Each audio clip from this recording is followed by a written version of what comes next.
Assalamualaikum warahmatullahi wabarakatuh. Salam sejahtera bagi kita semua.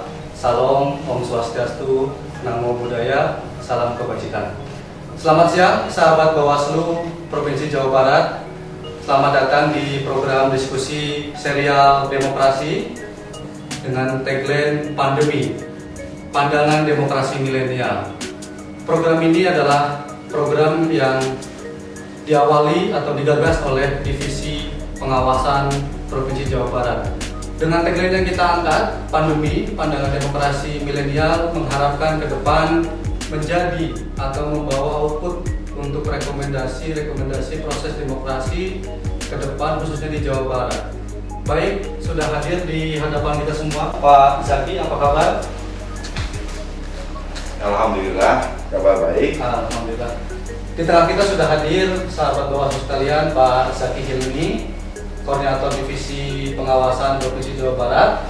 Beliau akan mengantarkan diskusi kita siang ini. Maka dari itu kami persilakan. Assalamualaikum warahmatullahi wabarakatuh. Dalam kesempatan kali ini kita bincang tentang demokrasi perspektif milenial. Beberapa literasi terkait milenial itu sendiri sebetulnya mengacu apa yang pernah disampaikan oleh William Strauss dan Neil Howe, menyatakan bahwa generasi ini lahir di dekade 80 sampai 2000.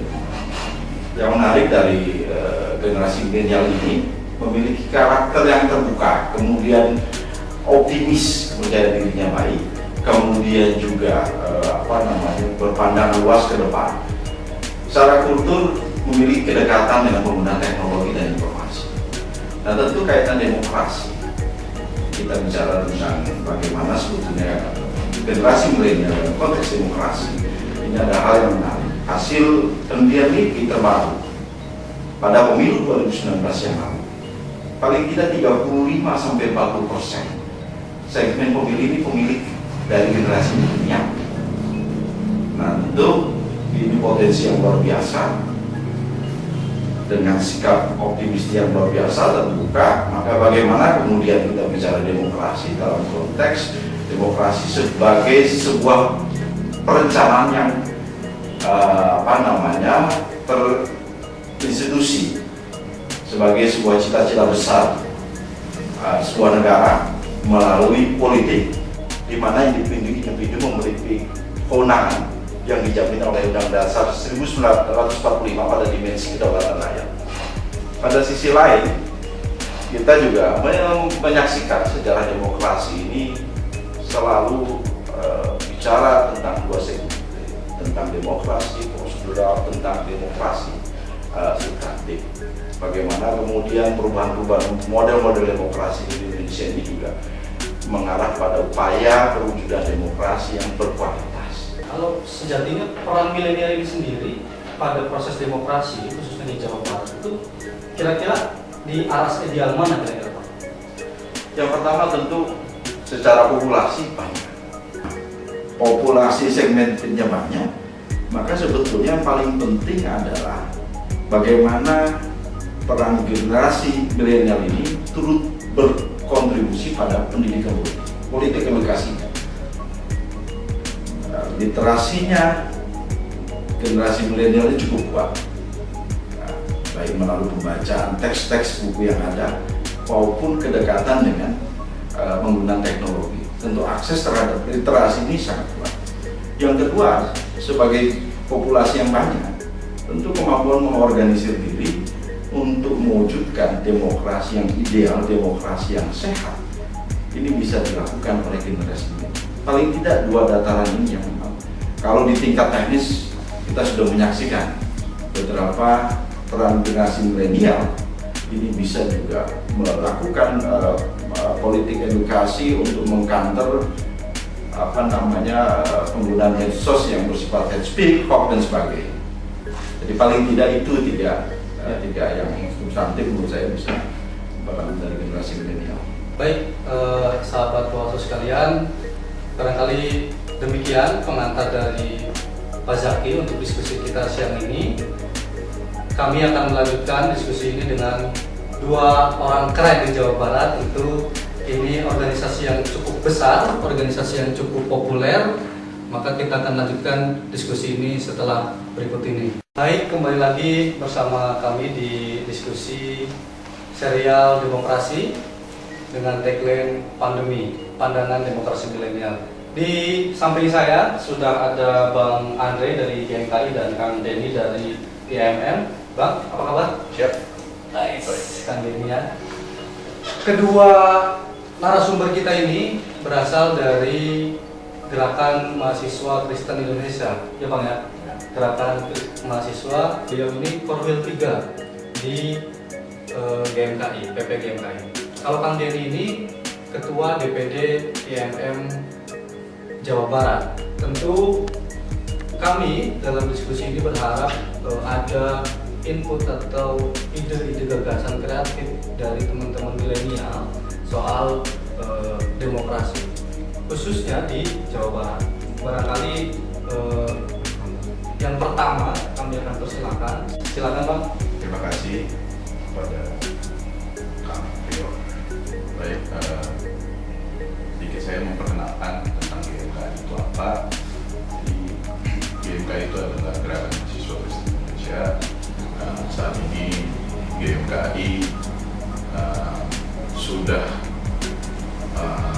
memiliki 104 cabang nasional, dan GMKI merupakan salah satu gerakan mahasiswa yang ada di Indonesia yang komitmen menjaga nilai-nilai Pancasila dan keadilan di negara ini. Baik, terima kasih Bang Andreas. Kang Denny, wajah IMM Jawa Barat harus dipublikasikan ke sahabat Bawaslu sekalian. Silakan Kang Denny. Siap, izin perkenalkan dulu. Nama saya Denny Saprudin, mungkin tadi sudah disebut. Yang jelas berbicara tentang masalah IMM karena ini perkenalannya kan. Kita IMM itu ya singkatan dari Ikatan Mahasiswa Muhammadiyah. Kita bergeraknya di mahasiswa, di segmen mahasiswa. Ya kita kalau misalnya melihat di sebuah nation di negara ini, kita civil society. Civil society yang bergerak khusus di kemahasiswaan, ya kita berhimpun, kita berkumpul di sebuah wadah yang bernama IMM. Nah, kira-kira nih Kang, pandangan akan soal demokrasi di Indonesia ini, bahkan mungkin di Jawa Barat, kira-kira seperti apa Kang? Sebelum nanti ke Bang Andre. Yang pertama mungkin saya mengapresiasi dulu ya kan Bawaslu Jawa Barat melaksanakan kegiatan ini. Ya selain kita menjaga di era pandemi ini, selain menjaga kesehatan, selain menjaga manusia, Bawaslu Jawa Barat juga berikhtiar mungkin menjaga kesehatan demokrasi di Jawa Barat kan. Jadi saya pandemi ini kan bukan hanya menyerang kesehatan, tapi menyerang demokrasi. Demokrasi juga bakal terancam kalau misalnya tidak dirawat, tidak dijaga dan lain sebagainya. Nah ini mungkin salah satu ikhtiar dari Bawaslu Jawa Barat. Saya mengapresiasi untuk menjaga demokrasi di Jawa Barat dengan mengadakan diskusi ini, dengan mengundang kita dari OKP yang mudah-mudahan harapan kedepannya civil society yang lain bisa ikut bergabung juga mengaspirasikan pandangan dan sebagainya. Nah untuk masalah demokrasi, karena kita negara demokrasi, salah satu hal yang menjadi kewajiban bagi kita selaku warga negaranya untuk berdemokrasi. Nah, salah satunya mungkin dari partisipasi, karena pada prinsipnya demokrasi itu berangkatnya bottom up mungkin kan ya, bottom up dari bawah, dari masyarakat kemudian ke atas. Kalau misalnya partisipasi masyarakat atau kaum milenial tidak ada, ya sama saja bukan negara demokrasi. Bisa jadi itu negara monarki absolut atau negara apapun. Maka ini suatu kewajiban menurut saya kalau masalah demokrasi di negara demokrasi yang jadi kerjaan gue. Artinya IMM sudah terlibat jauh dalam wajib terlibat, seluruh kader wajib terlibat. Bang Andre nih, cara pandang atau sudut pandang Bang Andre sendiri satu Korwil 3 ini soal demokrasi di Indonesia ini seperti apa Bang Andre? Demokrasi adalah sebuah bentuk renovasi gagasan yang berputar pada isu-isu itu saja, seperti pilkada dan pemilu. Kalau tertarik lebih dalam dari itu, demokrasi bahwasanya tentang hidup berdemokrasi, kita hidup bersama-sama dengan orang lain, bergotong royong. Kultur Indonesia yang kita tahu adalah gotong royong. Nah, ternyata demokrasi bukan cuma tentang pemilu atau pilkada, tapi lebih dari itu, seperti itu. Jadi ada dari demokrasi bukan hanya pemilu, tapi ada pembangunan manusia, SDM dan seterusnya. Saya ingin setelah tadi mengutarakan soal pandangan demokrasi menurut sahabat-sahabat sekalian, saya ingin menarik ke lebih mengkerucut barangkali soal tanggapan IMM atau GMK ini khususnya di Jawa Barat. Misal yang baru-baru ini nih, ada pilkada di Kabupaten Tasik, kemudian di Depok, Rawang, dan seterusnya. Yang barangkali ada pengalaman atau ada cara pandang apa nih yang sahabat-sahabat harus ungkapkan di forum ini barangkali. Kang Denny, silakan Kang. Oke, terkait pilkada mungkin ya. Jadi Jawa Barat ini dengan kultur masyarakatnya yang sangat multikultural, dengan tiap kota kabupatennya itu sangat berbeda-beda. Makanya mungkin di Bawaslu juga pasti ada zonasi-zonasi ya. Ada zona merah, ada zona hijau, zona kuning yang rawan konflik dan lain sebagainya. Tapi yang nggak ada zona nyaman kan? Zona nyaman nggak ada. Itu mungkin harus kita hilangkan lah zona nyaman di negara Indonesia ini untuk kemajuan demokrasi kita juga. Karena kenapa harus dihilangkan zona nyaman? Karena penting sekali partisipasi kaum milenial. Kalau misalnya kita kaum milenial di zona nyaman, diam di kasur ketika pilkada tidak ikut berpartisipasi, bahkan apolitis gitu. Ya kita bakal bisa mengukur sendiri bagaimana kualitas demokrasi di daerah kita. Maka dari itu mungkin zona nyaman tersebut harus kita hindarkan ya, agar di daerah kita minimal kita punya daerah masing-masing, kualitas demokrasi di daerah kita bisa terus naik. Betul. Salah satu indikator naiknya demokrasi di kita itu partisipasinya full misalkan. Nah, Bang Andre nih, kalau tadi IMM ini punya gerakan menggerakkan masyarakat dalam hal partisipasi pemilih di Pilkada 2019 ataupun 2020. GMKI sendiri merespon Pilkada atau gerakan apa yang dilakukan oleh GMKI? Silakan Pak.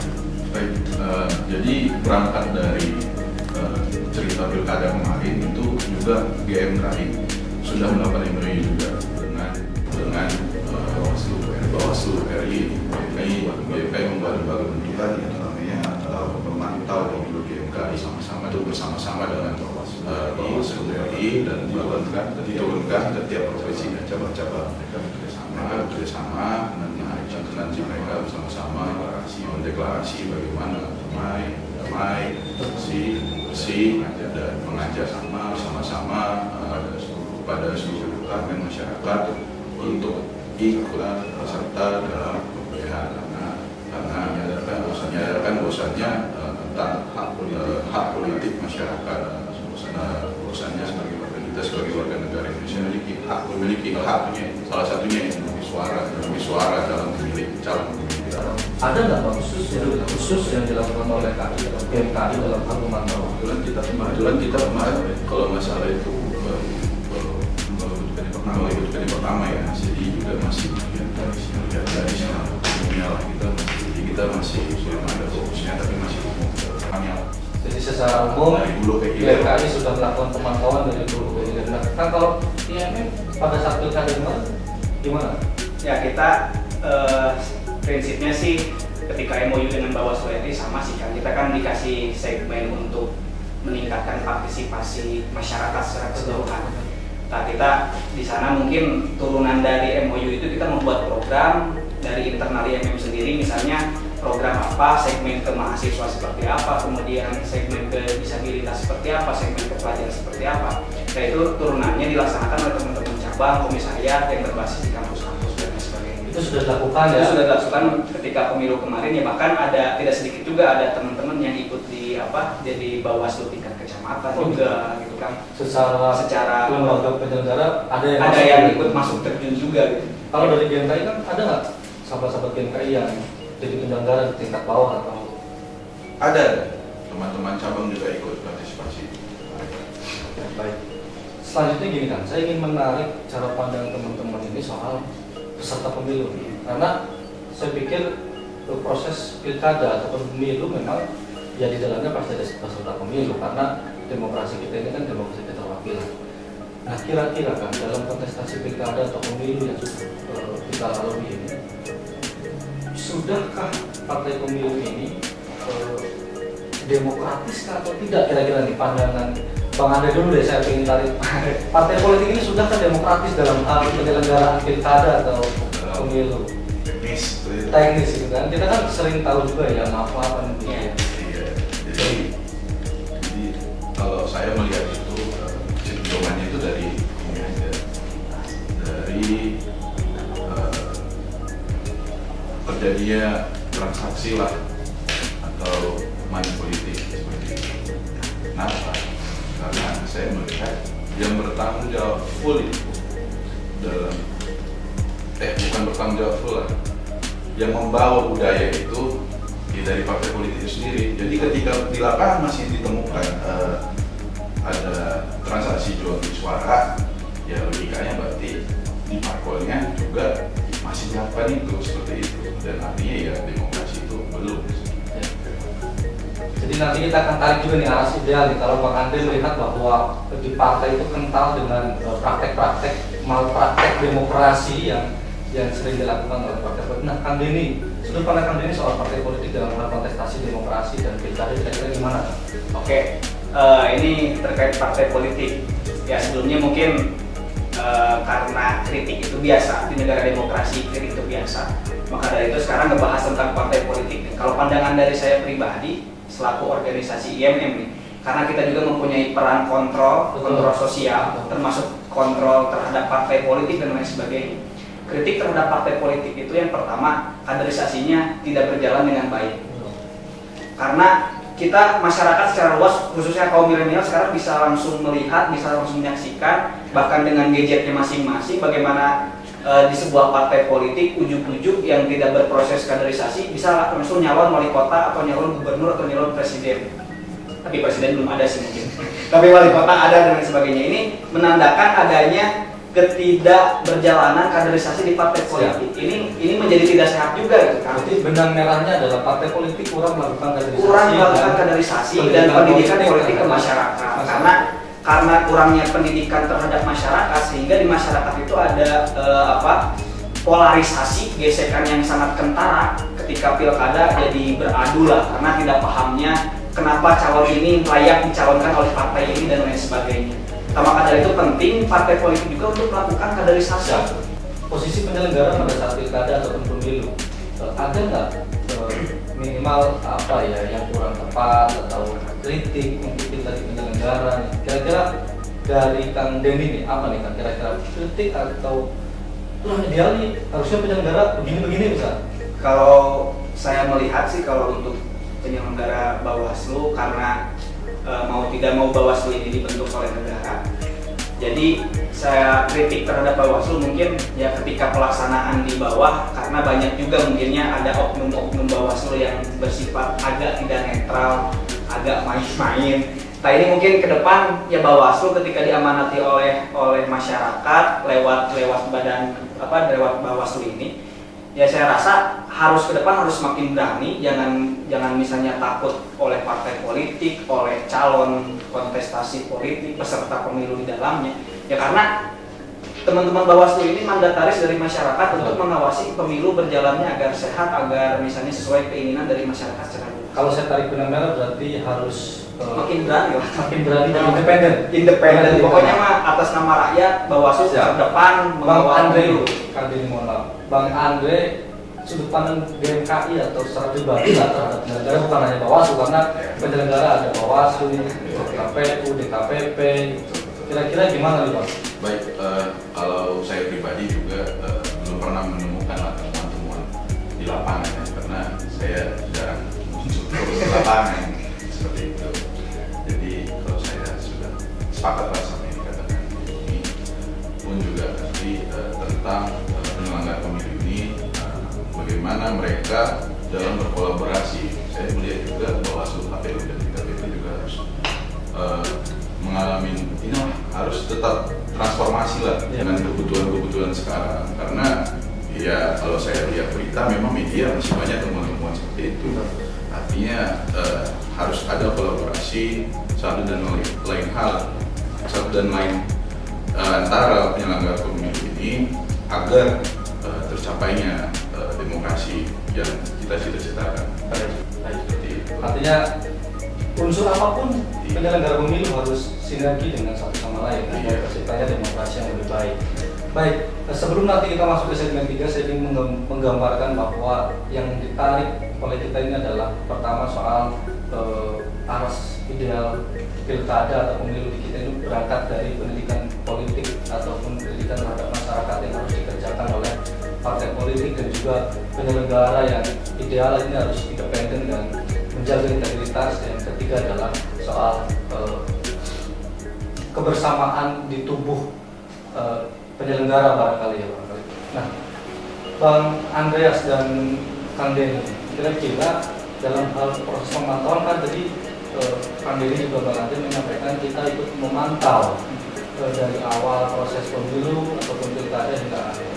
Nah, ada nggak temuan-temuan misal politik uang, tapi dari tubuh GMKI atau yang sendiri ya?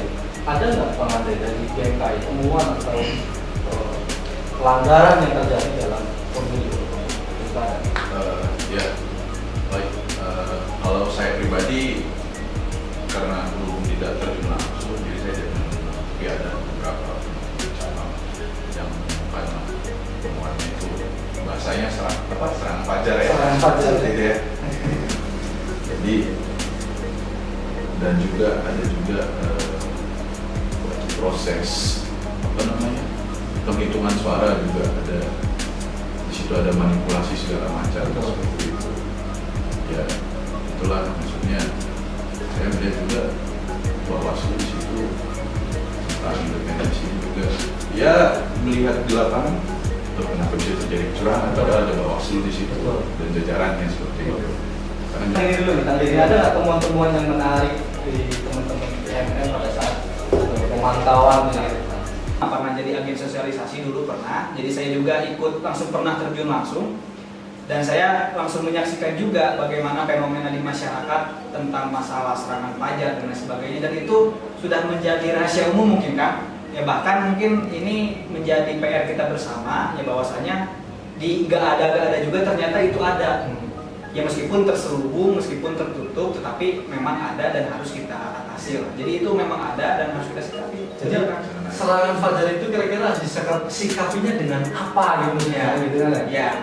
Nih, Kang Denny selanjutnya, penyikapan apa yang dilakukan IMM pada saat itu? Kang Denny khususnya menemukan hal yang seperti itu. Yang pertama mungkin ini kembali lagi karena berbicara tentang masalah pilkada juga ya, karena kita tidak bisa terlepas dari peran partai politik tadi, peran dari calon juga, peran dari penyelenggara, peran kita selaku masyarakat juga. Jadi ini ada suatu mata rantai yang memang tidak bisa diputus kan. Jadi kalau misalnya menyalahkan masyarakat, toh dikasih sama peserta. Betul. Kemudian toh dari partai politik juga no problem gitu ya. Kemudian dari Bawaslu juga mungkin nggak tahu gitu, dari penyelenggara nggak tahu dan sebagainya. Jadi yang pertama yang harus kita giatkan ya harus tetap pencerdasan politik atau misalnya masyarakat bahwasanya itu salah. Kemudian juga ada kesadaran dari peserta bahwasanya karena masyarakat di bawah itu saya rasa bagaimana elit politik kalau misalnya kita membiasakan untuk mengasih, ya masyarakat jadi mempunyai frame kultur yang ya kita pengen menerima gitu, pengen menerima. Jadi bingung juga kalau misalnya kita menyerang partai politik, toh ternyata masyarakat di bawah juga jadi senang, yang biasanya nggak pernah karena dikasih mendingan enak dan sebagainya. Masa nggak dikasih? Nah jadi nggak diterima. harus ada komitmen bersama kan untuk memutus mata rantai ini. Jadi kita selaku civil society, mahasiswa, masyarakat, RT RW kita harus tegas. Kalau ada calon yang seperti itu langsung kita laporkan aja ke Bawaslu setempat terdekat. Nah, dari partai juga kasih punishment yang tegas juga gitu. Nah, Kang, di Pilkada 2020 nih, khususnya barangkali di Jawa Barat, kita tahu bersama bahwa keterlibatan ASN sangat kental di dalamnya. Nah, pandangan Bang Ade deh dulu soal keterlibatan ASN ini pengaruhnya apa atau disebabkan oleh apa sih kok ASN ikut dalam keterlibatan pemilu atau pilkada di kita, sementara ada undang-undang yang melarang keterlibatan ASN secara langsung. Kalau melihat kondisi ASN ini seperti ini kan fenomena berangkat dari zaman dulu ya, zamannya Pak Harto. Betul. Bagaimana keterlibatan ASN dalam mempengaruhi politik pada saat itu. Ya kalau ASN ini harus ikut partai ini kan seperti itu dulu. Nah itu yang sulit dihilangkan sampai sekarang. Dan juga ASN ini kan sebenarnya dilema. Di satu sisi mereka harus profesional dan di satu sisi mereka itu adalah harus harus hormat sama pimpinannya seperti itu. Sementara pimpinan dari ASN ini yang kepala daerah itu adalah orang yang politik juga seperti itu. Jadi ya dilematis seperti itu kalau ASN. Sudut pandang Kang Andreas di soal ASN memang sulit, pada posisi yang sulit. Dari Kang Denny barangkali ada sudut pandang lain. Keterlibatan ASN ini sebenarnya oleh apa sih? Gitu? Kalau menurut saya pribadi ya, tidak terlalu malu sih kan. Kalau malu. ASN ikut terlibat, itu kan udah jelas ya. Ketika mereka dilantik dan lain sebagainya, janji terhadap negara ini seperti apa dan lain sebagainya. Kemudian ketika pilkada mereka melanggar. Jadi kita di Indonesia ini budaya malunya juga masih kurang sih kan. Udah tahu malu, udah tahu ASN nggak boleh tapi masih aja ikut dan lain sebagainya. Padahal itu bukan ranah mereka. Jadi ada juga kurangnya wawasan terhadap bernegara kita kan. Contoh misalnya tupoksi sebagai ASN itu apa sih? Kalau misalnya eksekutif kan di sana ada regulasi, ada servis, ada pemberdayaan. Karena mereka tidak paham seakan-akan jadi ikut ya pilkada, ikut ngatur-ngatur politik. Kemudian tugas kita selaku misalnya civil society apa sih gitu? Ada kontrol dan lain sebagainya. Jadi ada keterputusan pemahaman juga baik itu di ASN atau di eksekutif, di legislatif atau di yudikatif atau penegak hukum seperti polisi, TNI, Polri dan sebagainya, atau dari kita masyarakat civil society juga karena gak tahu jadi ikut-ikutan karena ramai pilkada semua ikut, padahal di undang-undang udah jelas ada aturannya, tidak boleh ranah ASN ini, ranah civil society ini, ranah dan lain sebagainya punya ranah masing-masing. Kalau ditarik secara kita tahu ya bahwa ASN ini betul tadi kata Bang Andreas, mereka itu di bawah pimpinan. Pimpinan ini adalah kepala daerah misalnya. Kepala daerah tersebut bisa bagian dari konteks peserta pemilu atau kontestasi dalam pilkada tersebut. Nah, ada nggak kira-kira rekomendasi atau ide-ide gagasan dari teman-teman untuk mencegah hal itu? Apakah dari regulasi atau dari sudut pandang yang lain? Barangkali ada kan ini? Kalau saya sih tinggal sekarang kita melaksanakan jadi penindakan Bawaslu ini lebih luas nanti kan ke depannya. Tidak hanya menendang peserta politik yang ikut berpartisipasi dalam pilkada, tetapi ketika ada ASN yang ikut terlibat juga hukumannya jelas, punishment-nya jelas, ya bahkan bisa tembus langsung ke Kemendagri itu kan yang selaku membidanginya. Jadi ada benar-benar efek jerat terhadap ASN karena kenapa sekarang itu belum ada contoh yang konkret yang memang tersaksikan oleh masyarakat secara umum nih. Kalau misalnya ASN ikut politik seperti apa dan diapakan, jadi belum ada masyarakat kita itu kadang-kadang harus dilihatkan dampaknya kan. Mohon maaf dikatakan kalau soal itu memang kita sudah melakukan bahwa ketika ada ASN yang melanggar kita laporkan ke KSN. KSN ini kemudian yang menindak soal pelanggaran dan memang tidak sedikit juga barangkali meluruskan barangkali banyak juga ASN yang terlibat dan kita tindak tapi melalui ASN itu sendiri karena kewenangan Bawaslu sendiri terbatas dalam itu. Nah, kira-kira dari Bang Andre sendiri nih, selain tadi Kang Denny mempertegas dalam regulasi, dari Bang Andre ada nggak kira-kira apa nih yang harus kita lakukan untuk meminimalisir keterlibatan ASN dalam proses ini? Saya juga sempat baca kalau nggak salah itu temuannya di lapangan itu ASN itu ada di KSN kalau nggak salah itu sampai 400-an. Betul. Dan tidak netral. Betul. Nah, kalau saya melihat teknis segala macam regulasi dari regulasi itu saya lihat ya sudah mewakili semuanya. Di sesi terakhir ini saya ingin menarik benang merah soal rekomendasi dari teman-teman atau saran kritik baik untuk penyelenggara, baik untuk peserta pemilu untuk demokrasi yang lebih baik ke depan. Saya ingin menarik benang merah itu. Ada nggak rekomendasi atau semacam kritik bagi kita di penyelenggara khususnya dan peserta pemilu dan yang lainnya agar demokrasi kita ini lebih baik? Ada nggak Bang Andre kira-kira rekomendasi apa yang BMKI perlu utarakan di mata publik? Baik, kalau dari BMKI sendiri ya, karena kita ngomong tentang milenial, jadi milenial itu tadi sudah diantarkan di depan tadi ya, bahwasanya terdiri dari beberapa generasi yaitu Y dan Z. Artinya ini ada perbedaan kultur lah dari konvensional dan yang modern seperti ini. Jadi milenial sekarang itu harus menuntut kita itu harus cepat seperti itu, karena mereka cepat bosan dan dinamis. Begitu. Maksudnya Bawaslu harus bisa menjawab tantangan dari milenial ini supaya menghindarkan milenial yang apatis, karena kita tahu lah milenial sekarang karena kedekatan media sekarang ke personal tiap orang, mereka melihat bahwasannya ya politik saat ini ya tidak sehat. Salah satunya ya koruptor gitu seperti itu. Selama ada koruptor ya berhubung dengan media yang sangat dekat dengan kita, ya milenial sekarang ini pasti akan melihat bahwasannya ya politik kita ini yang gini-gini aja, dan mereka akan makin menjauh. Dan ya kemungkinan bisa riskan lah untuk tidak ikutlah dalam partisipasi dalam demokrasi seperti itu. Demokrasi yang kita. Kang Denny, dari Kang Denny sendiri apa nih rekomendasi untuk kita Indonesia ini agar idealnya demokrasi seperti apa? Ya, kalau dari saya mungkin masukan untuk demokrasi kita, ya mobil khusus untuk milenial, mungkin kita perlu memperbanyak ruang-ruang diskusi seperti ini kan. Apalagi di pandemi ini mungkin perkuliahan nggak jalan, sekolah nggak jalan dan lain sebagainya. Jadi bagaimana caranya kita ruang-ruang publik seperti ini bisa terus diadakan, bahkan bisa meluas sampai ke daerah-daerah, sehingga pendidikan politik ini tidak berhenti hanya di mahasiswa yang mengambil jurusan ilmu politik, tapi harus mengakar sampai ke masyarakat secara luas bahwasanya politik itu suci dan lain sebagainya. Cuman gimana kita selaku orang yang memerankannya atau orang yang melaksanakan kepentingannya. Jadi ketika literasi tentang politik ini semakin menguat, semakin tersebar rata ke masyarakat, saya rasa demokrasi di kita akan semakin sehat. Apalagi mahasiswanya atau misalnya kaum milenialnya ikut aktif untuk berkontribusi secara nyata, ya dengan menyuguhkan menu-menu yang dapat diminati oleh kaum milenial hari ini gitu kan.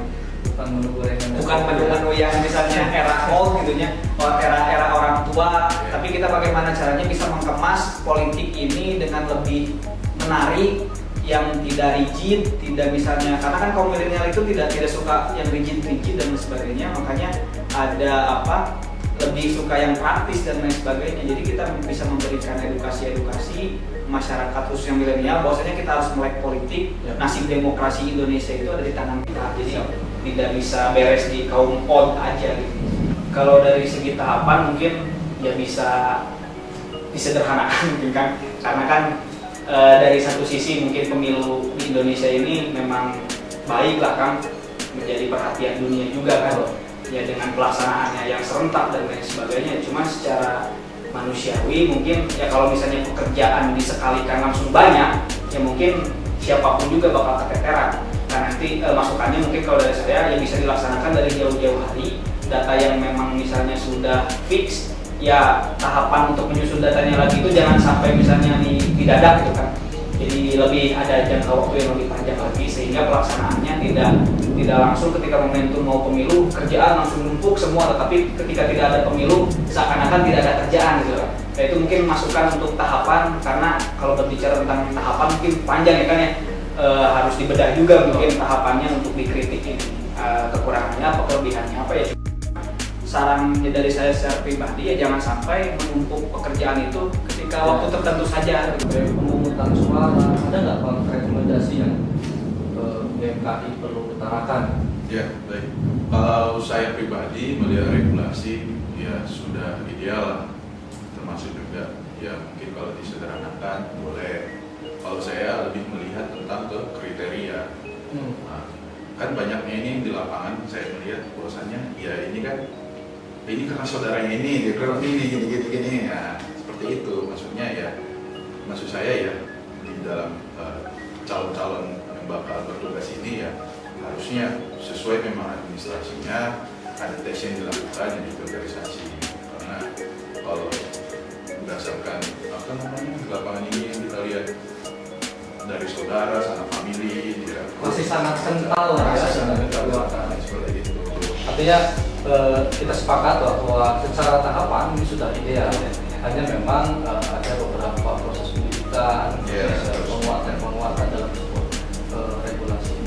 Baik, Kang Denny juga Kang Andreas, tentu kami sangat berterima kasih ya dengan kehadiran Kang Denny juga Kang Andreas untuk menyita banyak waktu. Nah terakhir ada nggak closing statement yang akan disampaikan ke sahabat-sahabat Bawaslu sekalian atau khusus untuk PMM misal dari Kang Denny? Closing statement dari saya, mungkin saya mengutip dari quotes-nya perkataan Pramudia Antatur, mungkin ya, salah satu bapak sosiologi Indonesia juga kan, yang beliau selalu mengatakan bahwasanya didiklah masyarakat melalui organisasi dan didiklah penguasa oleh perlawanan.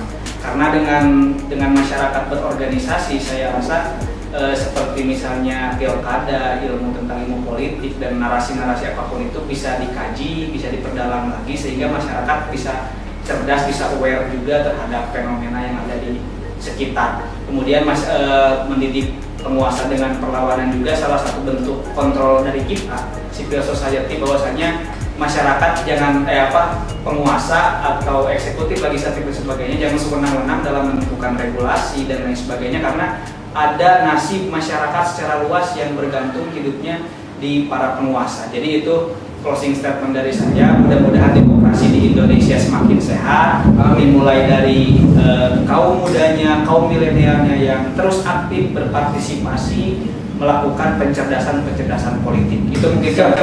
Terima kasih Kang Denny. Dari Bang Andre, closing statement. Closing statement.